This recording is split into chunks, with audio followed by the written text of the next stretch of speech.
Hello race fans, Keith Collantine here going through the field for the 2019 Australian Grand Prix. The first retirement of the new season was Carlos Sainz with a suspected MGUK failure. On a McLaren debut weekend to forget, he was also eliminated in Q1 when he was held up by Robert Kubica. Daniel Ricciardo won't want to dwell on his home race debut for Renault for long either. He knocked off his front wing on a bump within seconds of the start and eventually had to retire due to damage. It was a case of déjà vu for Romain Grosjean. A Haas pit stop problem led to his retirement from the Australian Grand Prix for the second year running. Back in Formula 1 for the first time in 8 years, but it wasn't a return to remember for Robert Kubica. He hit the wall in practice and again in qualifying. At the start he hit Pierre Gasly and lost his front wing. At least he was able to drag his Williams to the finish. Kubica's rookie teammate George Russell had a calmer weekend and also saw the checkered flag, albeit 2 laps down. If there was any sign of encouragement for Williams in Melbourne, it was Russell's fastest race lap, which was within 0.3 of a second of an Alfa Romeo, a Racing Point and a Renault. Antonio Giovinazzi qualified 5 places behind his teammate, but the gap between them grew during the race. That was largely due to Giovinazzi's bafflingly long first stint, which left him 15th at the flag. Despite a series of spins on Friday, Alexander Albon outqualified his more experienced teammate Daniel Kvyat, though he wasn't as quick in the race and ended up 14th. Sergio Perez wasn't happy with the balance of the upgraded Racing Point on Friday, but he turned it around on Saturday and grabbed a place in Q3. The race was a frustrating affair, however, and he fell into the Giovinazzi train, which ruined his afternoon.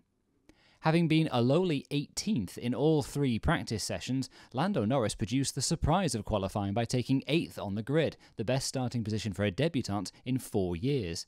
He lost a couple of places at the start and emerged from his pit stop behind Giovinazzi. Despite eventually passing the Alfa Romeo, his shot at a debut points finish was gone.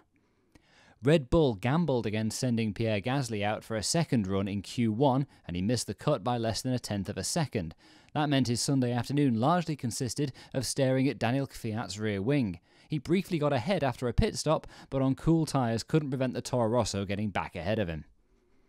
Daniel Kvyat must have taken great satisfaction from his return to Formula 1 for Toro Rosso as he held back Pierre Gasly's Red Bull to the flag. It wasn't a flawless run, he went off at turn 3 at one point, but he made up for that with an opportunistic pass on Gasly for the final point. The driver who made up the most places in the race was Racing Point's Lance Stroll. He finished 9th after starting 7 spots further back, having been held up by Romain Grosjean in Q1. An overheating brake duct caused by a visor tear-off forced Kimi Raikkonen to pit early on his debut for Alfa Romeo. Back on track, teammate Antonio Giovinazzi waved him by, which helped Raikkonen on his way to a useful 8th place. Despite missing most of first practice due to electronic problems, Nico Hülkenberg got on with the programme, pipped new teammate Daniel Ricciardo in qualifying, and steered clear of trouble to claim 7th. Kevin Magnussen was the first to admit his qualifying effort was scruffy. Nonetheless, he was the first of the midfielders home on race day. He pressured Giovinazzi into a mistake in the race and reaped the dividends, finishing 6th. Impressively, he finished on the lead lap in a race with no safety car or VSC periods. Charles Leclerc's Ferrari debut was a mixed bag. His qualifying lap wasn't clean, which he admitted. He had a near miss with his teammate at the start and went off at turn 1 later in the race. However, he reeled in Sebastian Vettel over the final laps before being told to hold position. On balance, a decent start. Ferrari were mystified by their inability to get the SF90 running as competitively as it had in testing. Vettel didn't expect to turn up at Melbourne in a car 7/10 off the pace, or to spend his Sunday afternoon dropping back from a wounded Mercedes and being passed by a Red Bull Honda. Practice didn't go too smoothly for Max Verstappen, but when the critical time came, he delivered. Reveling in his new Honda power, he split the Ferraris in qualifying, then pounced on Vettel for an excellent 3rd place during the race. This was a hugely encouraging result for Red Bull. It looked like business as usual for Lewis Hamilton as he completed a clean sweep of practice sessions, then brushed his teammate aside for his 84th career pole position. That's as many as the other 19 F1 drivers combined. But he let Bottas get the better of him at the start, then dropped back after his floor was damaged.